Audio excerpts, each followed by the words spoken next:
Good afternoon, everybody. Good afternoon. Today's April 4th. 58 years ago, Dr. MLK was assassinated in Memphis. We're here sitting in King Hall at Cal State LA. That is a choice. I'm Lawrence Sneed, Black Leftist on Instagram.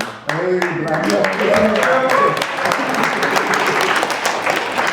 Your moderator for the first panel, which focuses on radical politics, organizing, and movement building. All right, so I'm gonna start with Fernando here, but this is obviously going to go for each of you. In the past 5 centuries of struggle that we've seen that led us to this moment, right, what is the specific task for our generation to fulfill or betray, as Frantz Fanon said? First off, I want to just take a moment to acknowledge the gratefulness, the gratitude that I have to be invited to a space like this. I know that everybody here in this room, everybody in this space here is a part of this broader movement. And you're here because you are in alignment with the liberation of people, not just here in LA, not just here in California, not just here in the US, but all over the world. Come on. So thank you all for being here. Come on.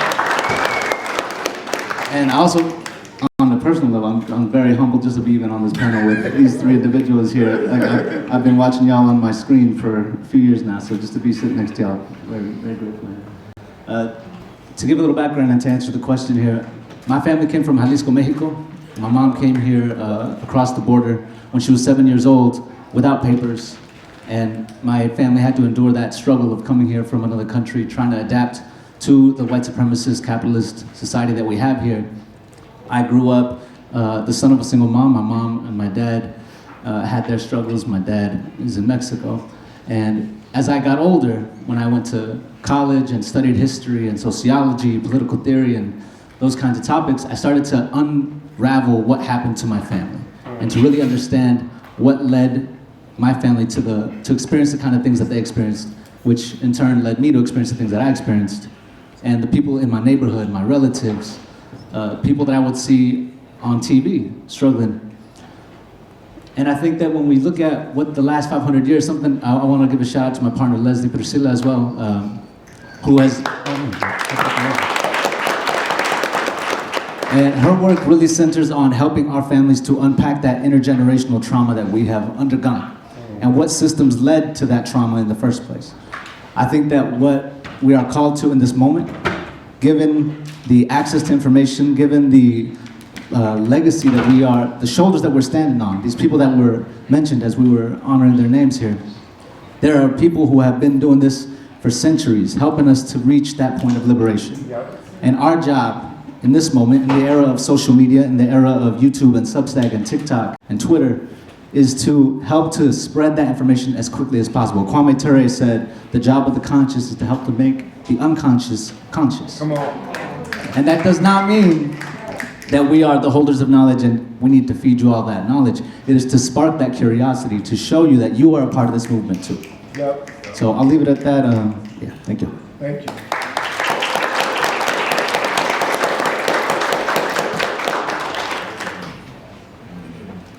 Senator Nina Turner, the same question goes to you. Please, you've done a lot in your career. What hard truths are we avoiding right now? What is the focus of this generation? Yeah, thank you for that, and just honor to each and every one that's in this room, past, present, and future. To you, Doc, and to Dr. Ware, thank you for bringing us all together. One of the greatest novelists of the 20th century, James Baldwin, once said, "Not everything that is faced can be changed, but nothing can be changed until it is faced." And so we are faced with a situation where we are in denial about what really is happening in these United States of America and all across the world. It is a manifestation. What we see happening over here or happening over there, we're all connected. And we know that Reverend Dr. Martin Luther King Jr. made it very clear when he said what happens to one directly happens to us all indirectly. So we got to reconcile in our mind exactly what we're dealing with when we deal with, to take from Dr. West, empire. that we really are in an empire that seeks to grade and to destroy, not to uplift and to edify. But God comes to mind. To be a part of the people whose skin were kissed by the sun, but God, that Black Americans, both, particularly in America, but in the diaspora, because one of the things that we are failing to do is to recognize the power of the diaspora, because the powers want to divide and conquer us. But I was just talking to Dr. Ware about this, and this is real. People have to understand that Black Americans have been uniquely positioned for this moment. And I want you to think about the failure to understand that the tug of war in what we call the United States of America has always been Black liberation on one side and ruling class white supremacy on the other side. And every other group, not just white folks, every other group has to make a decision on what side of the rope you tugging on. And relative status, people fall in love with relative status. So one of the biggest failings is the failure of Black Americans who are descendants of enslaved people to understand and to claim their purpose and their mission. That's number one. Number two, to recognize the power of the diaspora. And then number three, for every other group that benefits from the Black liberation struggle to understand whose bodies you stand on. Thank you, Senator Turner. Now, Dr. Melina, what is our generation's task to meet this moment? It's to step into the struggle. It's to recognize what we owe our ancestors, what we owe our community, what we owe our children. You know, it's to recognize that and recognize that that struggle does not come without consequences. And so y'all who think we're gonna live easy lives, not y'all, because y'all got up today and came here, right? But those who think that we can afford to sit on the couch and eat popcorn, as they are wrestling babies out of the arms of mamas, those who think that we can say that's happening over there, those who think that we can say, well, my family's name isn't Keith Porter, right? We have to recognize that we have to step up and we have to struggle and we have to be willing to pay consequences because our ancestors, our people, and our children demand it. I also want to uplift that there are many of us who are doing that because I think that what the other side is trying to do is convince us that we ain't struggling. But we struggle every single day, and what was on my heart as the mic got passed is I want to uplift the struggle that all of us are in, and I'm grateful to be a part of a beautiful team with Black Lives Matter Grassroots. Baba Keely, thank you for your sacrifice for the 77 years.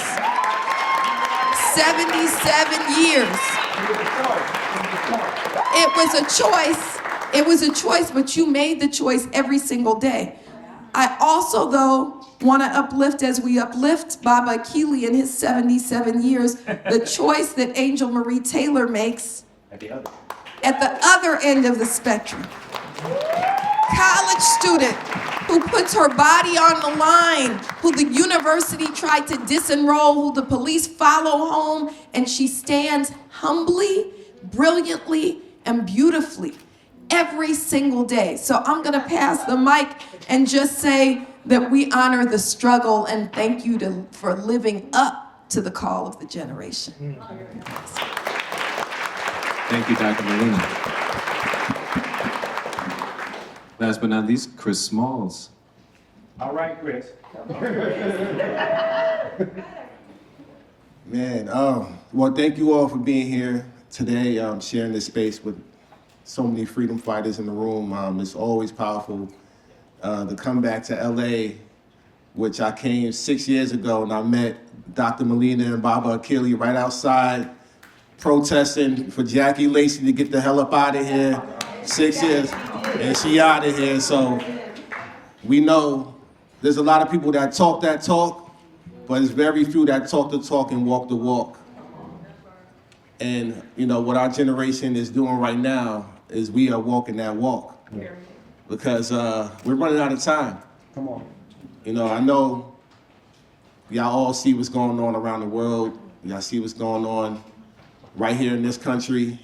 Y'all see how fascism is on the rise, how the system that was never built for us is working against us and accelerating it. But when people ask me, you know, how the hell did you take on a $2.2 trillion company like Amazon? Which, by the way, we just got our bargaining order 2 days ago. Oh yeah. So when people ask me, how the hell did you take on one of the most richest, most powerful companies in the modern times, and win? Well, the answer is right here in this room. The answer is the power of people when we come together. There's no amount of money in the world that can defeat the power of people. That's it. And even the richest man in the world, the richest companies, richest corporations, billionaires, they still can't figure this shit out. Because right now, we are already won the public opinion when it comes to Palestine, when it comes to Cuba, when it comes to Congo, when it comes to all oppressed people, Lebanon, Iran, everybody that's oppressed around the world. Well, guess what? We already won that battle. But what comes with this battle is sacrifice. So when you get up every day, you got to ask yourselves, what are you willing to sacrifice for the greater good? Because it cost me my job, but I cost the company $4 billion.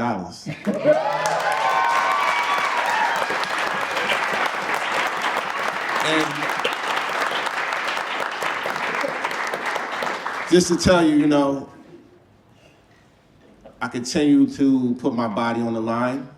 I continue to put my life on the line. You know, last summer when we went to Gaza on the Freedom Flotilla, we knew the risk of me being a black man. I think everybody in the room understands that. But I'm proud to say I wear that with a badge of honor, because you're looking at one of the only labor leaders in the entire country that's banned from Israel for 100 years.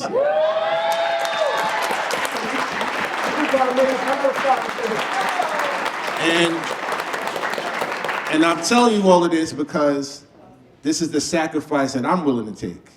Because I had one conversation before I got on that flotilla, and that was with my children. Because I don't ever want them to grow up in the world that we're living in now, where we're watching women, men, and children be killed on Instagram, bombed every day, where they have to go to work and potentially be fired for speaking out about health and safety. So these are the sacrifices that our generation have to make right now. Because this is a revolution that we're experiencing. Unfortunately, in America, this is a very slow one. But it is a revolution. But the revolution starts with yourself.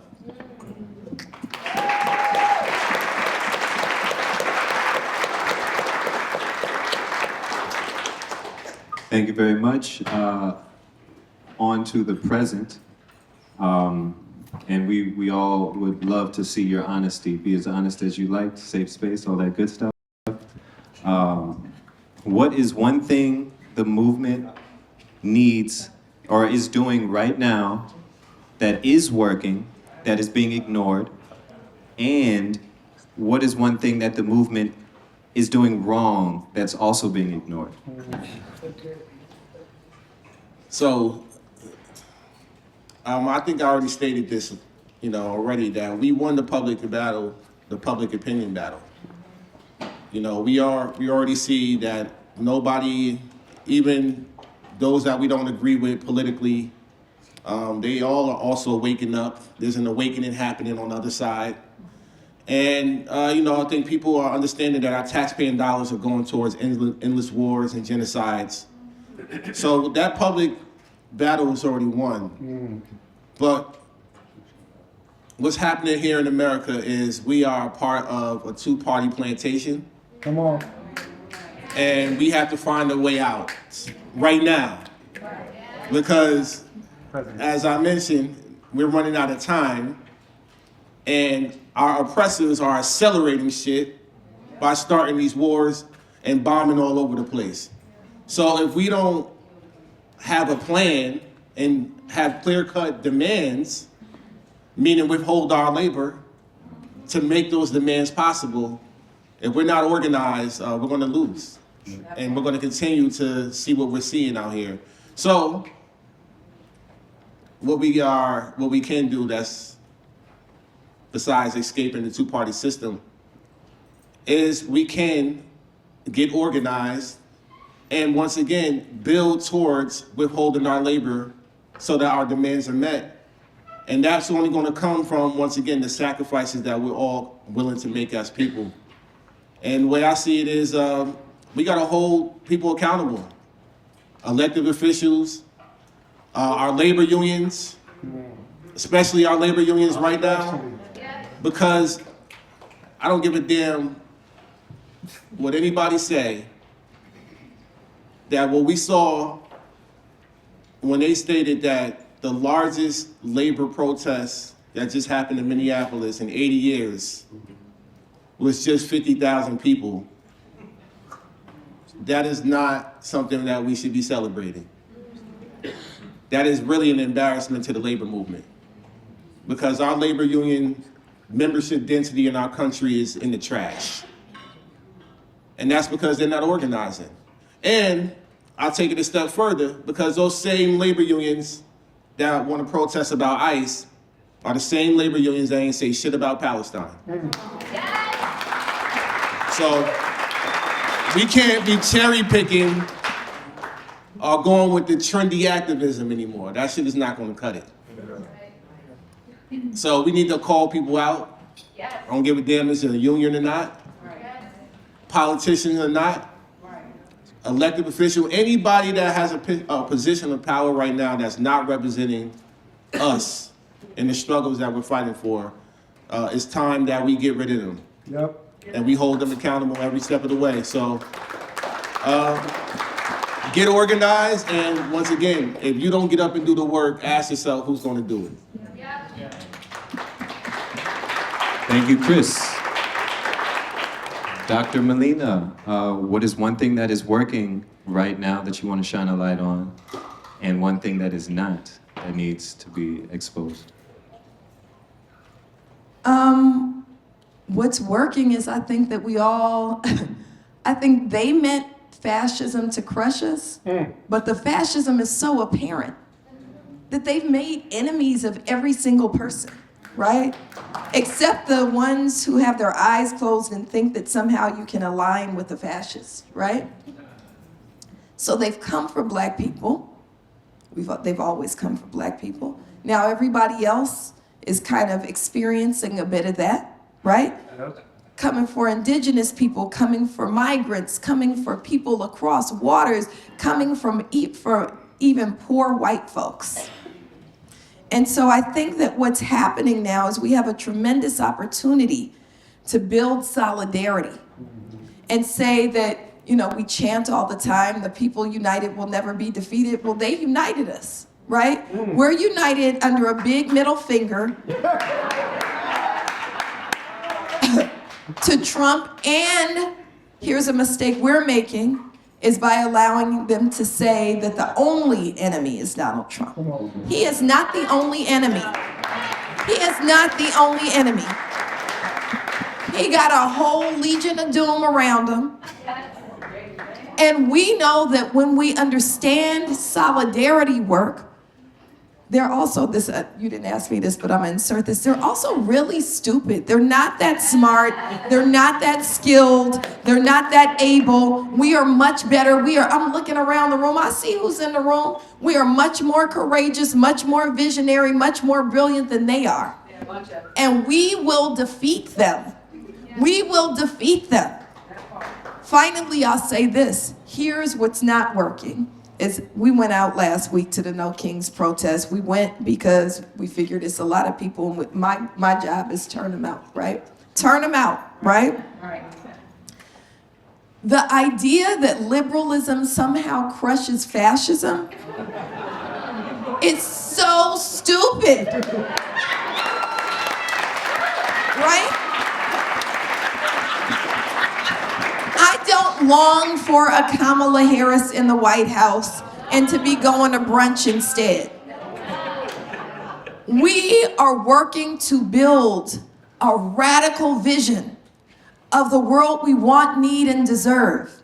I want us to think about what this moment offers. It offers us an opportunity to radically imagine. I'm teaching in my class. If y'all haven't read Parable of the Sower, I know that's I'm not on the culture group, but Parable of the Sower and Parable of the Talents, read that right now. Like right now, right?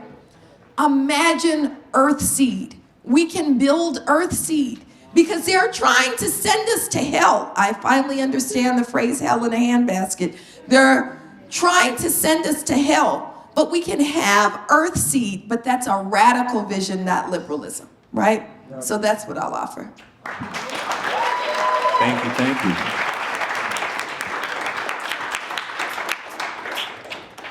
So again, Senator Nina Turner, what is one thing the movement needs right now? What is one thing that we are missing? And one thing that we're doing right, sorry. Okay. Well, what we're doing right, we're still fighting. I mean, this gathering today is a reflection of that. That's a beautiful thing. To not, to take from the Christian tradition, don't get weary and well doing, that kind of scripture. They're trying to grade us and wear us down so that we just start to accept this and not move. Yep. Hope is a motivator. And sometimes it seems trivial when people talk about hope. Hope is a motivator. And as human beings, we need to always believe. The moment we stop believing is the moment we stop moving. So hope is the motivator. This gives me hope. Now is what we do with that hope. So that's what we're doing right. There are gatherings like this all over the country on a regular basis. And Dr. Abdullah and my brother Chris, I agree with everything that you just said. The no kings, to your point, no kings, no queens, we got it. Y'all draw out millions of people. I want to know what you're going to do after the march on the streets, because we need some action behind that. So people have to realize that we're on a team. So maybe the people who organize no kings and no queens, because I don't want no queen either unless I'm the queen. But anyway, I put that, because I believe in dictatorship if I'm the dictator, you know what I mean? But we have to realize that we are on a team, and everybody's not on the team, but I want you to imagine that we're all on a team. Everybody has a role to play. Somebody is the coach, somebody is the quarterback, somebody is the kicker, somebody is the tight end. I'm using football, I'm gonna get in trouble here. But everybody has a role to play. The kicker knows that the kicker can't be the quarterback. The kicker has a special role. And that is when the team's back is against the wall and the touchdown hasn't been made. Baby, to kick that ball over the goal. The kicker is not trying to be the quarterback. The kicker is comfortable with being the kicker. But the thing is, teams huddle. Yep. So one of the things that we are doing wrong, we who are professed to be on this justice journey, is we don't huddle enough. Yeah. I don't know what role you playing. Then I'm out there fighting you in public, not realizing there was a strategy behind your play because we don't huddle. And then we need special teams. We need somebody in the background working this thing out. So, taken from the civil rights movement itself, what is old is new again. Yeah, we got all this fancy technology. We can reach anybody all over the world. Beautiful. But what we don't understand and we don't do is that the civil rights movement people huddled on a regular basis. People were trained. They didn't just get out in the streets. I had to train you to allow white people to call you the N-word and to spit on you and throw hot coffee on you, and for you not to move as a human being and want to slap the ever living. Y'all know what? They had to be trained. They were disciplined. We lack discipline. Because we think, we social media warriors. Right? We keyboarding. These people saying half this stuff. Now, it's not everybody's job to be Chris Smalls. It's not everybody's job to be Dr. Abdullah. You got to put your hand to what you are called to do, but to understand what your role is. But universally, Our role is not to continue to take this madness. We have got to understand that the lesser of two evils is still evil. So to what, Brother Chris?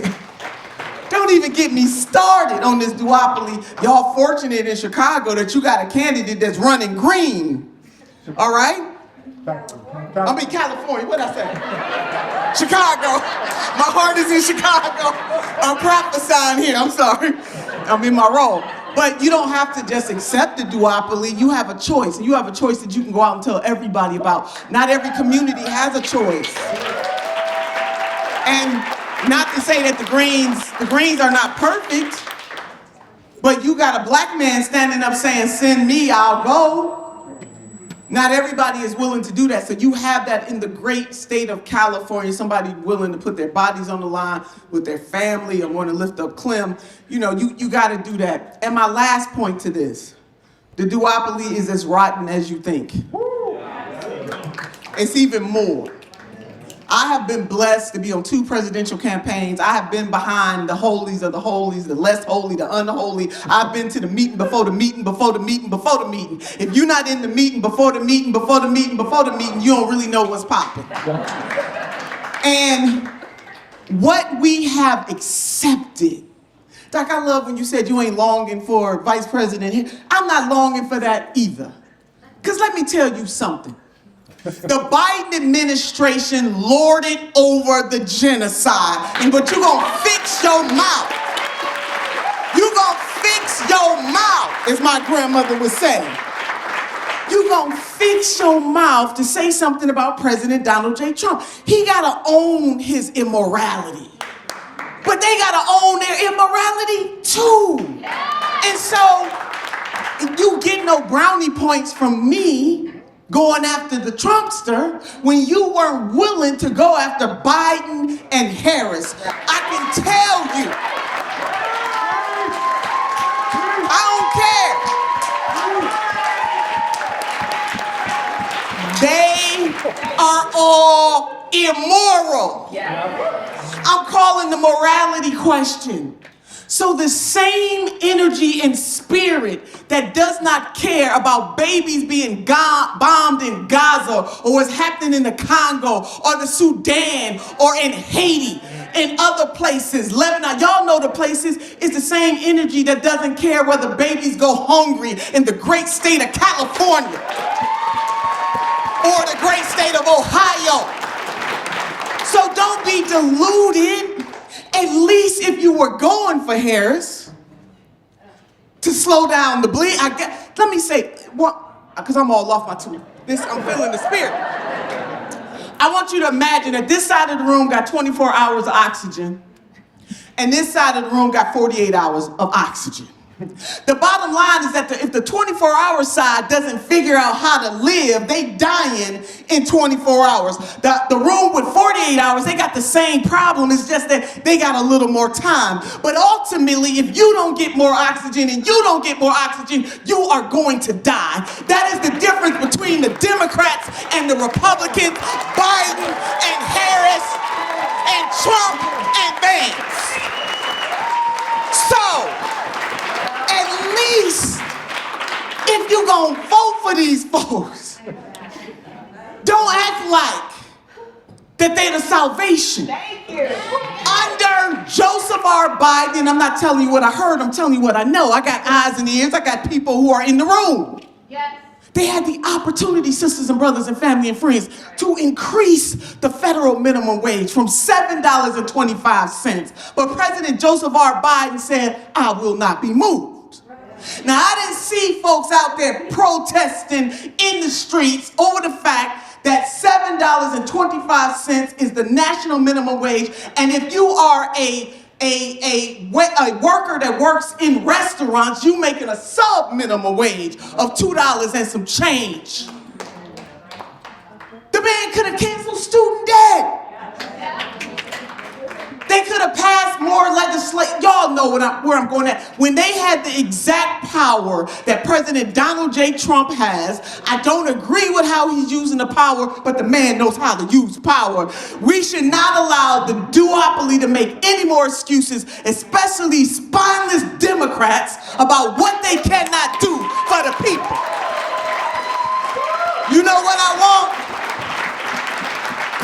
I want them to get to signing executive orders. Hello, somebody? I want them to use it. But they don't want to, because you know what? It's the same bird, different wings. They both answer to corporate interests, and the Democrats are here to pacify, and the Republicans are here to crucify. Come on. I'm sick of these people. Sick of.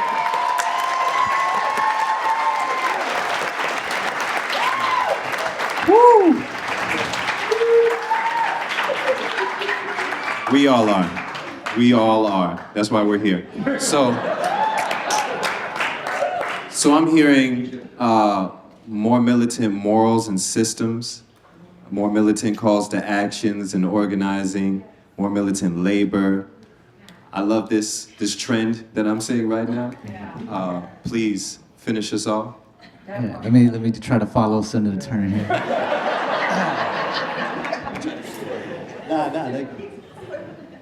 I love what all three of you said, and a lot of things came to mind. I got my notebook here. There's a quote by Sister Asada Shakur. She says, people can get used to anything. The less you think about your tolerance, the less you think about your oppression, the more your tolerance for it grows. And Brother Cornel West says it, we live in a society that makes us well adjusted to injustice and well adapted to indifference. And being in King's Hall, Dr. King said, we need people who are ready to be maladjusted to that injustice. Come on.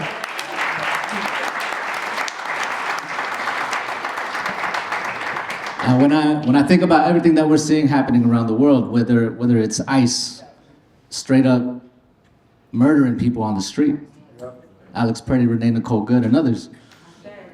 Keith Porter, thank you. When I think about what we witnessed in Gaza, 2023, 2024, and the decades before that, that people maybe weren't paying attention to or weren't hip to, but that was going on through our tax dollars, with our weapons, with our green light here in the US.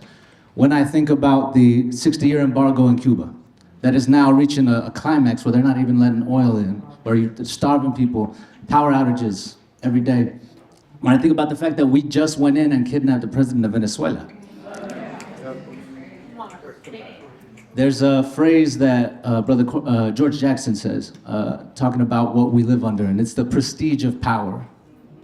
We live in a society that conditions us to sit quiet while these people in power do what they do, living under this illusion that either A, we're powerless to do anything about it, or if you're co-opted into the system, if you're indoctrinated into that system, you believe it's for your benefit. You believe that what's happening over there is terrible and horrible, but it has to be that way. And so we're gonna be reaping the benefits over here of, TVs and refrigerators and nice cars, and those people have to suffer. Too bad. At least it's not hitting me here at home. What we're seeing now, especially in communities like ours, is it is hitting here at home. Yep. It's been hitting here at home, as Dr. Melina was saying. But now more and more people are starting to see it. Even the white liberal community that Malcolm warned us about, I have people in Orange County, the Florida of California, that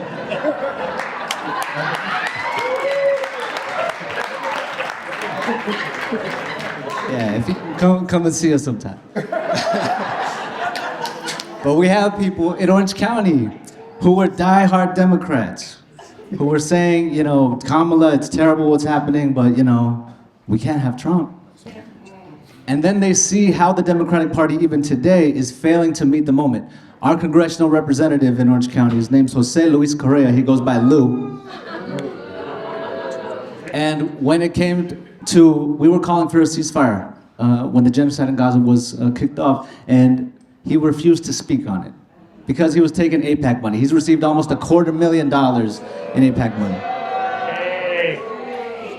Now, I want to remind you what I mentioned earlier. My family came from Mexico. His family came from Mexico. His family came and they struggled. They were farm workers. He himself was a farm worker. And he loves to speak about Chicano power and fighting for immigrant communities. But he's willing to turn a blind eye to what's happening in other parts of the world. When ICE was running rampant and doing what they were doing, again, we were calling for abolish ICE. Can y'all say abolish ICE? A little louder? And the police.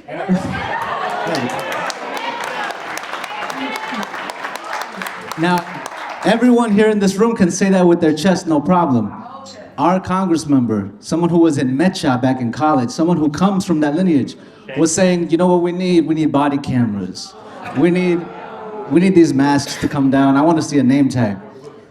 We need better training. Could not call for the abolishment of ICE. Because, as I was saying earlier, there are people who are conditioned to uphold the system. And so what I appreciate about this moment, going back to the question, what are we doing right now? There are more people who are seeing that this system doesn't work for you. The system was never made to work for you. They put certain people in positions to aspire to say, if you keep your mouth shut and keep your head down and work and work and work and work and work and look away from the suffering of other people, maybe you can be a Jay-Z. Maybe you can be a J-Lo, all right? And so what I see right now in this moment is more people are starting to see that the emperor has no clothes. That system ain't here for you. What we are doing, I don't want to say what we're doing wrong, but what we need to grow on, what we need to work on, is what some of y'all were sharing earlier. And what I think candidacy like Butch Ware running for California offers is, if there is no avenue for people to go to, then people won't move. And Butch loves to say, the hand of Adam won't let go of what it's holding unless it is reaching for something greater, right? And so if we are trying to create that new world, create that earth seed, then we need to be able to invite people into what that looks like. We need to create those spaces.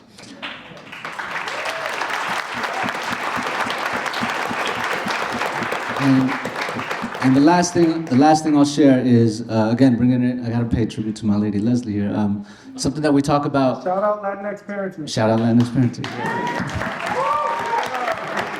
So we have elders in the work who have been around for decades in the Chicano movement and the civil rights movement and all these things that have happened in between. And something they told us is, in that era, people were real sharp on the politics, real militant in their organizing work. They were very sharp on the history even. What they didn't have was the interpersonal skills. They didn't make room for the healing work. They didn't make room to be grounded in something beyond the political, beyond the rage, beyond what we were talking earlier about. We can't have Trump be the only symbol that we're fighting to stop, right? There's a broader system. But even that, we can't just be fighting against something, we have to be building towards something. And whatever we're building towards needs to be rooted. It needs to be rooted in that sense that we are all equal, that we are all sacred, that we are all valuable, that we all deserve to have our needs met. And so making time to remind ourselves of that and making time to remind the people around us of that. I think that's something I want to leave us with. Thank you.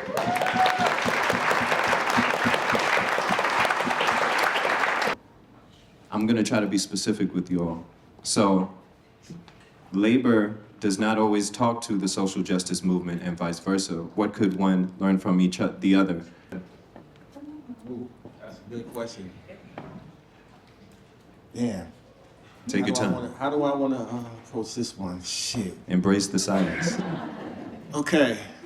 See, I can only really speak from experience because I'm a fast learner. And I like to tell my story because I think there's a piece of everybody in my story somewhere.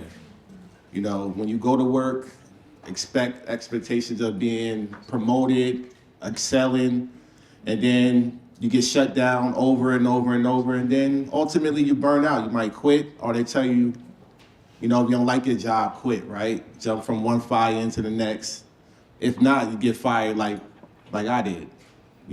Whatever happened to you, it was meant to happen, and you just couldn't do anything about it, right? So when it comes to labor, I was catapulted into the media as a fired Amazon worker. 6 years ago. It's been 6 years already.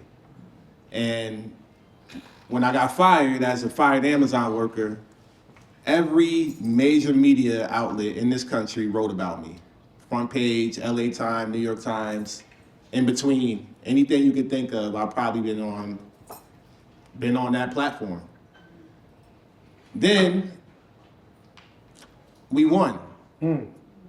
We made American history, becoming the first union in American history. And we're still, till this day, the only unionized building in this country. But narratives start to change because they look at this black man, young black man, who dress how I dress, and then they change the narrative from fired Amazon worker to celebrity activist. Right? Wow. They see me on a couple red carpets, see me on the cover of New York Magazine, see a little piece in GQ magazine. They invite me to the White House to meet Joe Biden. And Joe Biden the next day says, we're gonna take on Amazon because he said he's the most pro-union president in American history.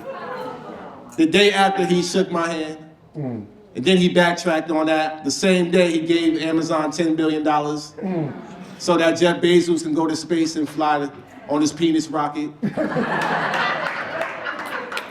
And the day we beat Amazon, we had $2.50 in our bank account because nobody believed in us. Not the labor movement, not your labor experts, not your politicians. They all wrote us off up until the point where we won. Wow. Then the bandwagon came. Right. Right. Went from $2.50 in our account to the next day I had $500,000. Labor unions were donating crazy checks. But that's all they did. So we just took on the most powerful company in modern times and won. Yep. We kicked down the door And nobody. nobody came through with us. And that's not just Amazon workers. You could go with Starbucks United, Apple workers, Trader Joe's, all unionized in that year. Y'all even had a historical victory here in California that I participated in. Y'all remember stripper strike NoHo? Yep. Y'all unionized strippers in California. Literally, that happened. That happened. I was out there on their picket line. Oh, trust me, it was lit. And these women made history. Yep. And who had it back? What did our labor movement do? They attacked them. They said, that's not real work. Oh, yeah. Yeah, they attacked me for even standing in solidarity with these women. It happened. But the narratives changed. What remained the same was I continued to do the work.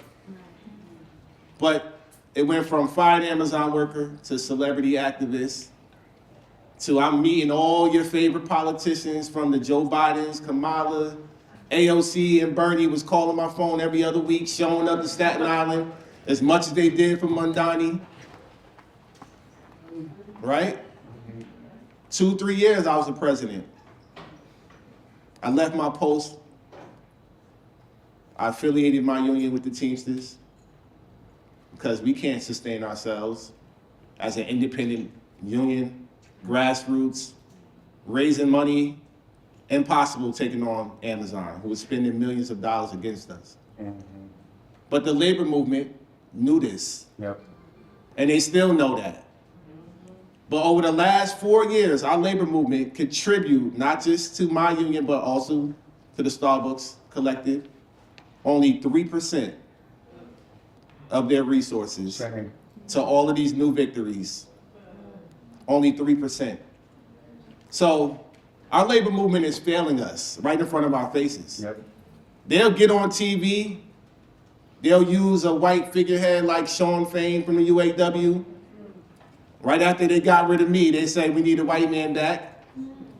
Sean Fain, he was the guy last year for labor. Meanwhile, his own members were disrupting him because they weren't doing shit about Palestine. But the media rode that wave. He dropped, I'll tell you another secret. It's not really a secret anymore, but oh well. He invited some presidential candidates to come speak at the convention, and then the day before he canceled on them and then invited Joe Biden. This is our labor movement. And I'm gonna keep going because I gotta make sure I get this out so y'all understand what's going on here. So not only is our labor movement failing to invest in grassroots efforts, which is what we're missing, is that our labor unions don't invest. There's no relationship, there's a disconnect. Because they vote blue no matter who. No matter who. Right? Because there's one umbrella in this country, and that's the AFL-CIO, with 60 unions underneath that umbrella. And outside of that, then you have your longshoremen and your longshoremen association. Not affiliated, but still. All of these major unions in this country existed, some of them for over 100 years. And what we did 4 years ago, that sparked a resurgence in over 100 years. So the non-investment of grassroots efforts is one thing, but the organizing is another.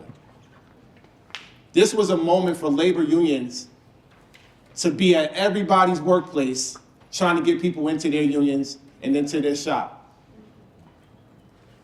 It's happening. We see strikes here and there, but it only benefits their members because there's no connection to grassroots efforts and organizations.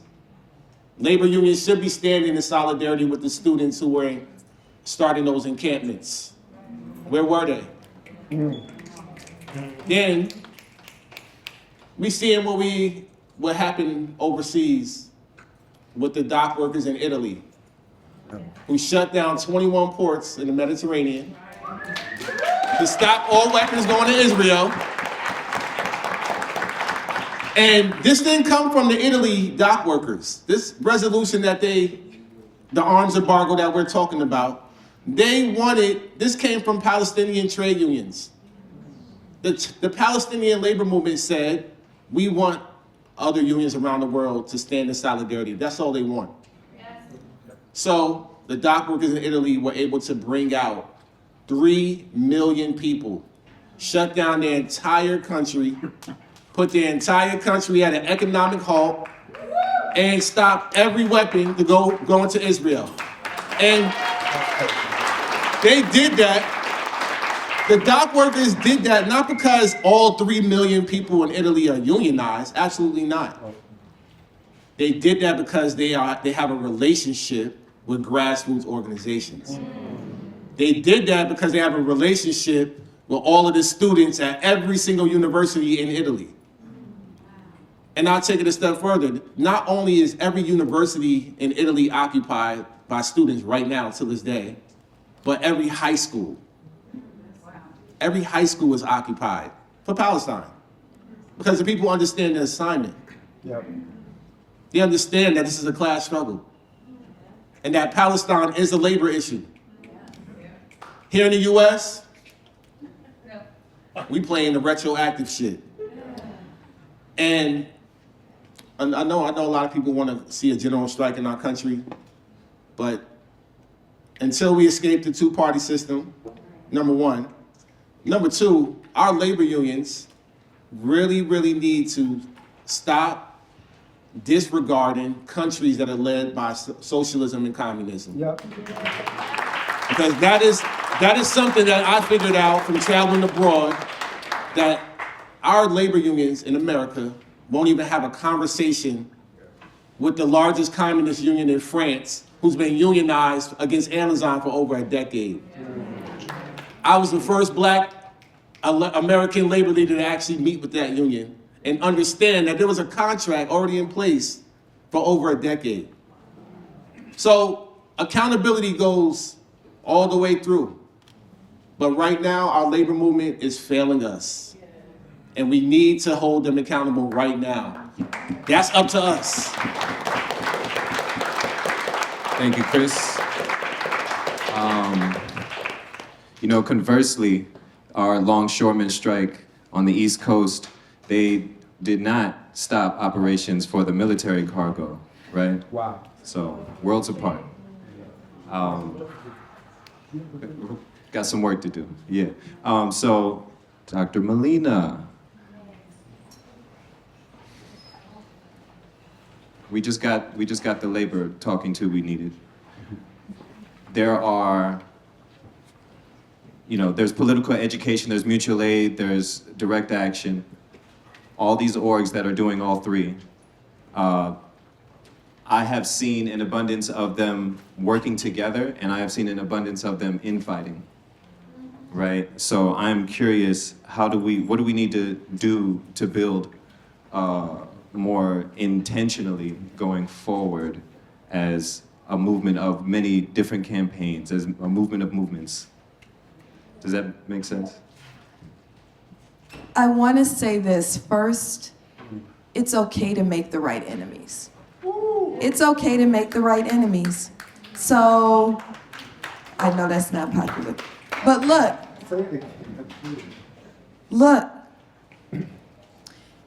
if there are groups that claim to be about the people, but they stealing from the people, and I'm gonna just name names, I believe in naming names. Now this is the last question, so I'm gonna just say, so if you are following BLK Lives Matter, unfollow them right now, Yes. right?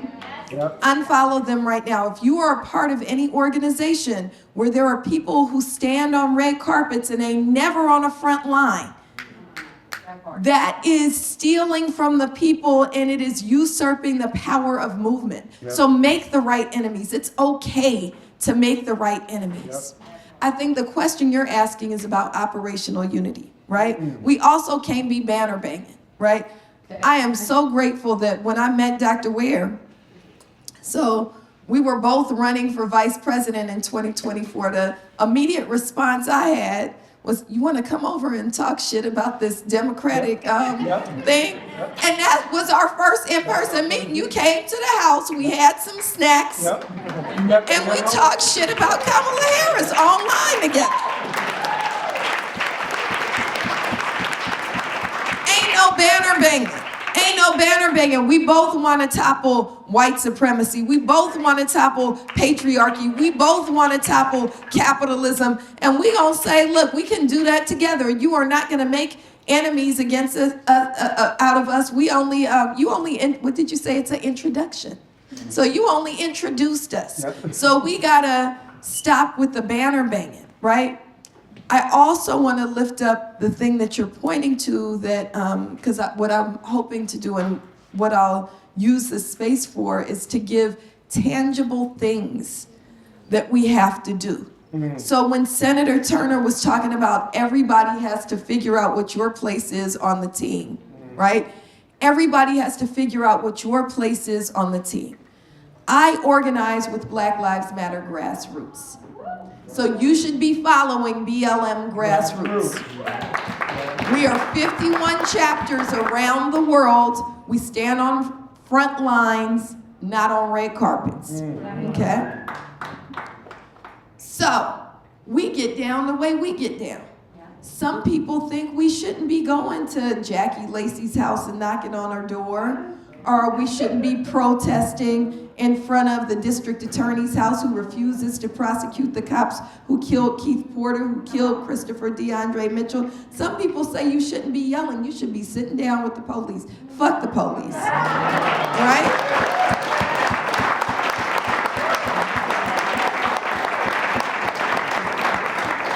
And I've been trying not to cuss because my mama hates it, but I've got. But if your role is not that, if you're not gonna wear the shirt that Kim has on, fuck the police and ICE, because every time we say abolish ICE, I want to challenge us to say, and also abolish the police, because ICE is part of the police. That's it, right? If that is not your get down, then what is your get down? What is your get down? Join an organization. If you don't like us, go to the Harriet Tubman Center, right? If you are white, you can't be a member of Black Lives Matter. Go to White People for Black Lives, right? I'm part of a labor union that I'm really grateful that we took a position on Palestine. We took a position on ICE. We are decidedly a racial and social justice union. Decidedly a racial and social justice union. So be a part of that kind of unionization, right? Be a part of the work that John Caravello, here's something tangible. John Caravello, stand up please, comrade.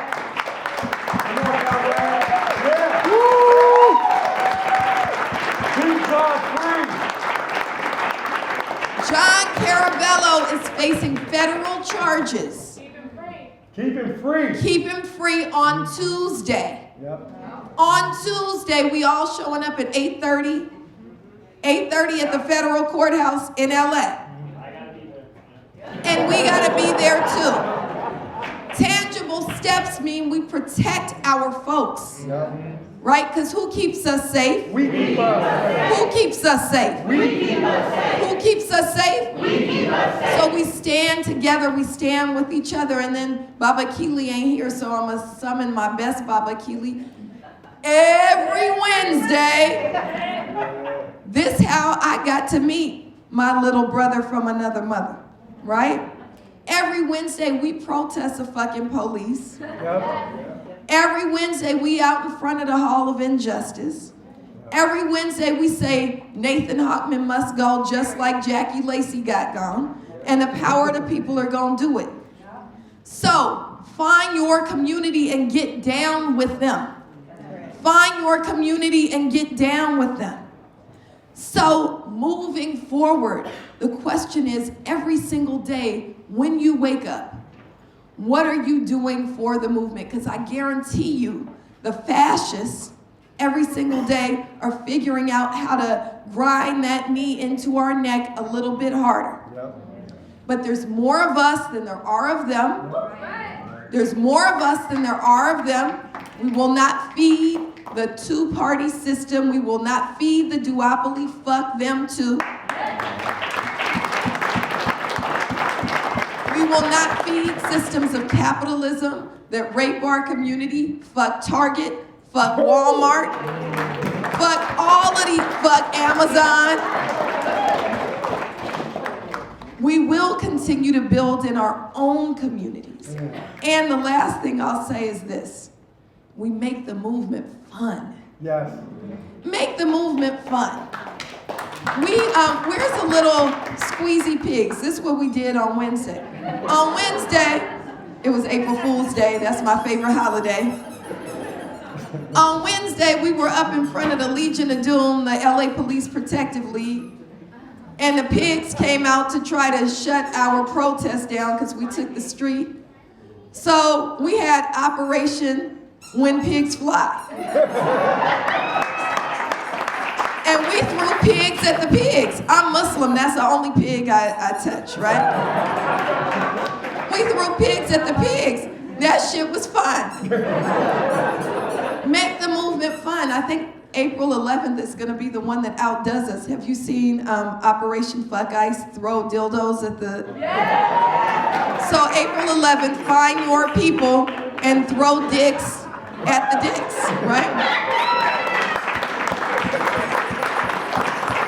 So that's what I'll offer. Find your people, do the work, figure out something tangible every single day, and that's how we build Earthseed. That's how we build the future that we will have when we fight for it. Woo! Thank you, Dr. Melina.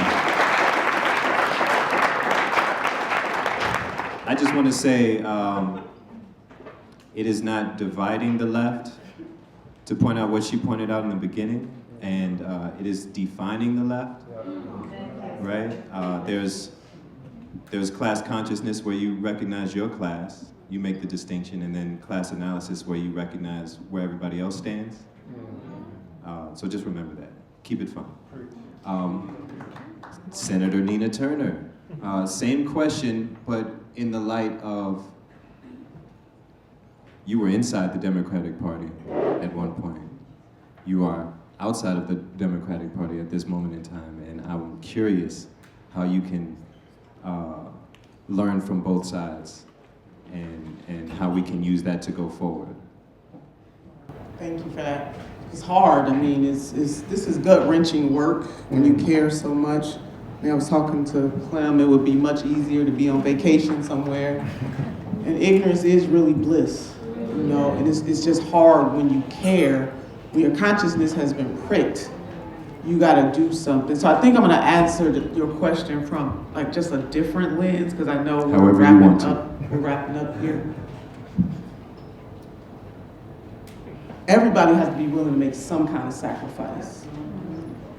And it doesn't have to be, you're gonna die today, physically sacrifice, but when you sacrifice, you're willing to lose something, even if it's just the comfort of knowing that we're fighting against a system that is doing everything that it was designed to do, and particularly for Black people, that never meant for us to walk around here free. And that's a harsh reality to internalize every single day. A system where we need laws on the books called the Crown Act so that we could wear our hair the way God made it. Come on. Come on. That's a whole nother new level kind of stuff that most people who are not in black skin or who are not John Brown like don't get. They don't get it. You can try to get it, you can try to get close to it, but I want you to imagine to have an entire system that says to you what God gave you from birth ain't good enough. So while Black women die at higher rates because of the chemicals that are in the stuff while we chasing straight hair, when the standard of beauty should be mitochondrial Eve and not Barbie, Come on. because mitochondrial Eve is the original mother of human beings as we know them from the continent, from the Horn of Africa. This is science. When you have to, you know, it was James Baldwin who said to be relatively conscious, to be Black and to be relatively conscious is to be enraged every single day. Somebody else said that this country is lucky that Black people only seek justice and don't seek revenge. Now that wasn't me, somebody said that. And then what just happened at the UN? If you didn't know, if you were still asleep, understand that the United States of America, Israel, and I don't know what Argentina was doing. And in the 52 nations that abstained, most of them in the EU, that's just saying no without courage. If you didn't understand the burden, but also the beauty of what it means to be Black, not only in the United States of America, but all over the world, we just got a reminder. But if anybody with all the struggle and the pain asked me, what would you want to be? I would still come back as a Black woman, baby, all day long, all day long.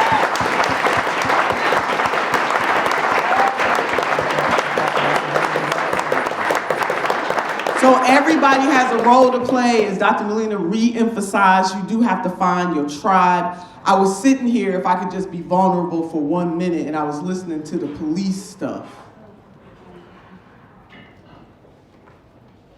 My son is a police officer.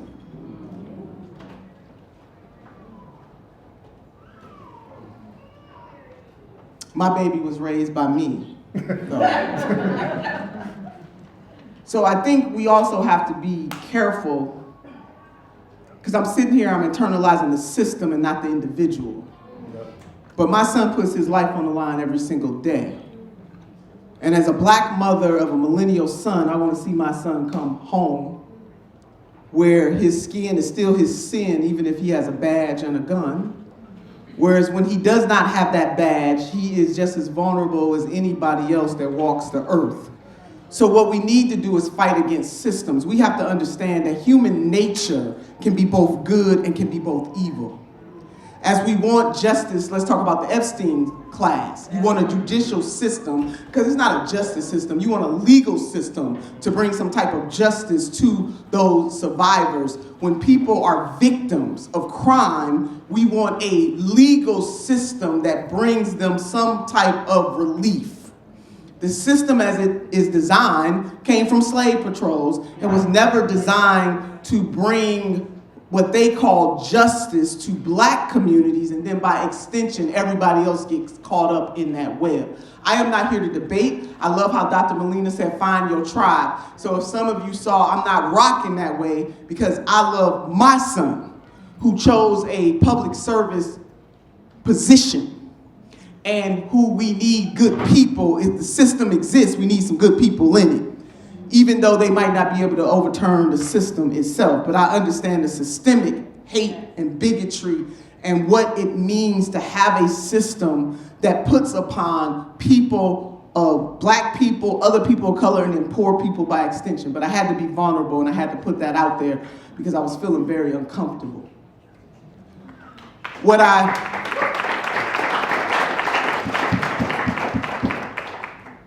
My maternal grandmother used to say that you could put truth in the river 5 days after lie, but truth go and catch up. And the truth is caught up with us, and as much as all of my colleagues who have edified this moment that we get to share together, the truth is caught up with us. And so we gotta decide what side we on. Are we pulling on the black liberation side, or are we gonna stick with relative status? Which is it going to be? A priest put it this way, so I'm gonna end my remarks with this, but I'm gonna put some Turnerism on it. He said that truth and lie went skinny dipping. Well, he didn't say skinny dipping, he said they went for a swim. I said they went skinny dipping. You know, we remember things through stories. Now, truth and lie went skinny dipping, but lie does what lie does. Lie lies. This is participatory, this is call and response. Now, truth is out there swimming his heart out, but what truth didn't understand at the time is that lie had no intention on going on this swim, because lie does what lie does, lie lies. Now, truth is swimming his heart out, their heart out, her heart out, put your pronoun in. Truth was swimming. And when truth realized that lie did what lie does, which is lie didn't get in there. Before truth figured out what was happening, lie was on the shore, and lie had the nerve to put on the garment of truth and decided to walk back into the city. Now, people saw lie walking through the city, and they knew it was lie. They knew it wasn't the truth, but they didn't have the courage to call out the lie, so they let lie just frolic through the city. Truth got back to shore, and truth had a decision to make. Do I put on the garment of lie? Or do I walk back in the city and let them behold the naked truth? That's what we're dealing with right now. We're dealing with a naked truth. That a hegemonic nation known as the United States of America would rather starve out its own, spend almost $2 billion a day bombing somebody else's country than to feed our babies, than to cancel student debt, than to have a guaranteed income, than to have universal health care.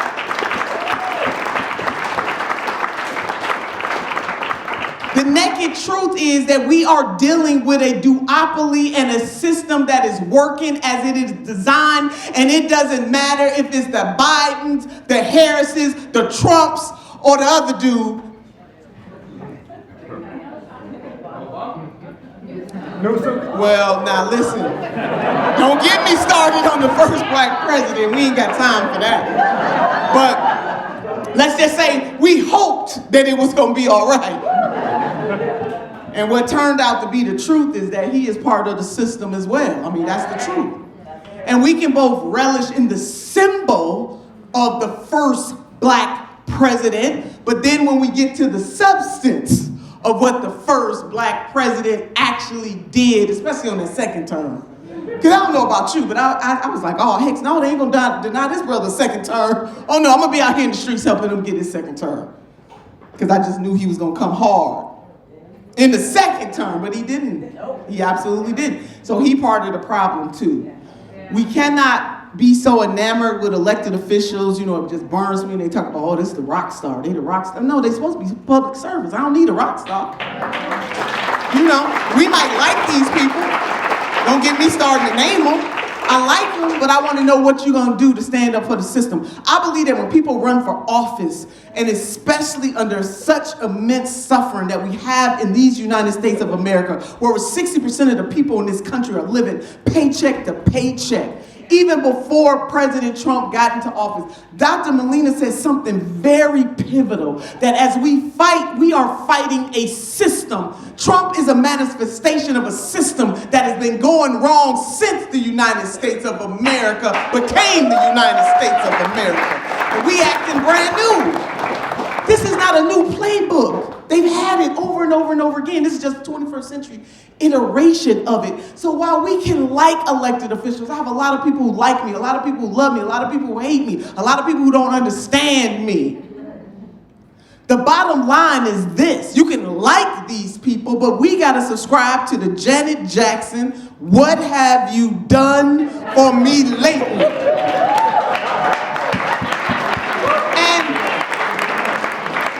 Like you, but I just can't vote for you again. The asinine, you know what, if President Donald J. Trump was all what they said that he was, then why would the Democrats play with it? Uncommitted made it clear. Right.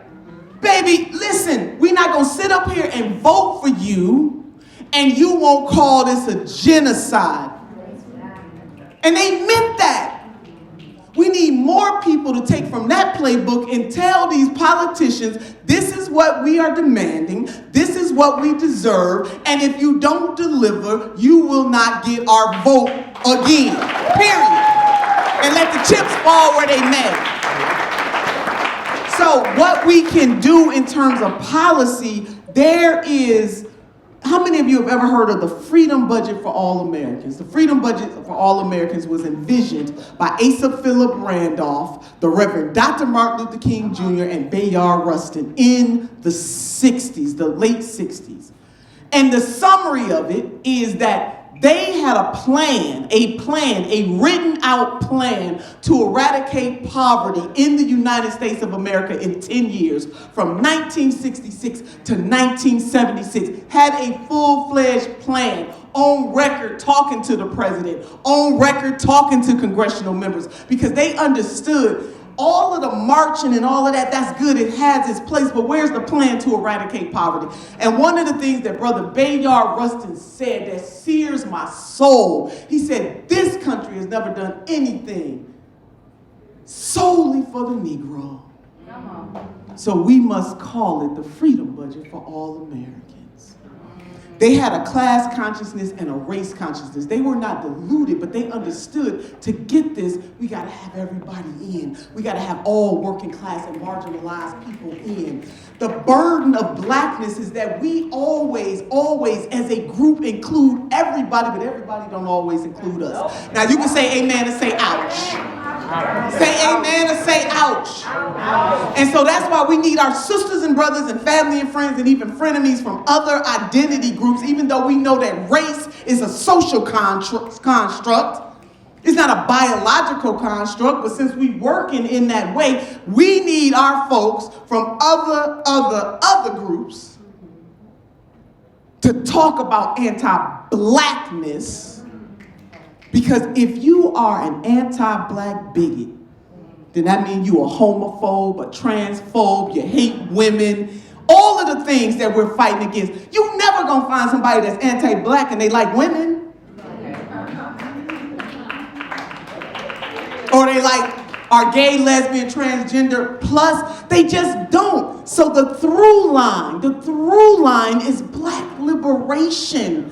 And once we understand the strategy for black liberation, then everybody else will be liberated. It doesn't make black Americans who are descendants of enslaved people perfect, but the burden that we hold is unique. in the United States of America. There's never been another system in the history of the world where capital, now there's been slavery all over the world, but chattel slavery is a particular evil. Once we can come together and understand that and have a plan, the Freedom Budget for All Americans is a plan. Universal health care, education, all the things that we think that started in 2016 with Senator Bernard Sanders was already, all the stuff, and it's not, I'm not saying, because I rocked with Senator Sanders in both presidential campaigns. All I am saying is what King Solomon said, that there's nothing new under the sun. And so everyday people got to put a little extra on the ordinary so extraordinary things can happen, and we got to stop letting lie walk in front of us with the garment of truth. Lie does what lie does. Lie lies. Thank you.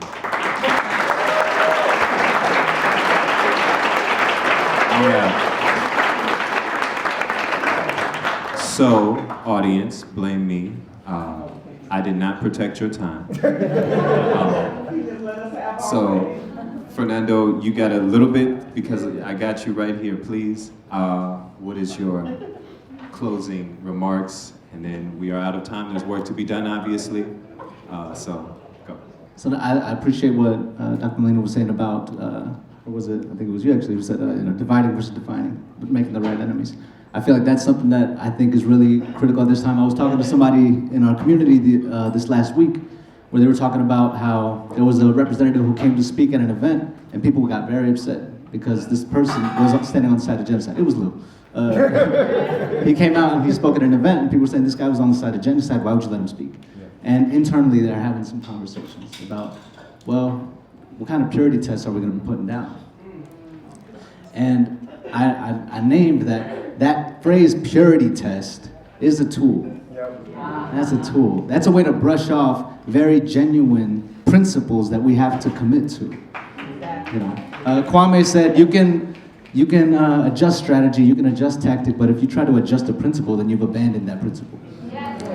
And so if you're trying to say you care about all humanity, if you're trying to say that everybody deserves equality and justice and fairness, then you can't look away when these people aren't living in that reality.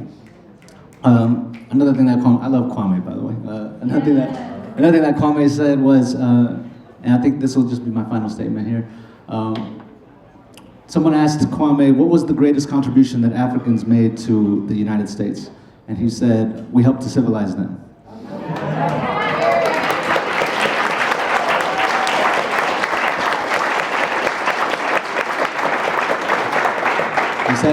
He said, because him, as a black man, he knew that he had value.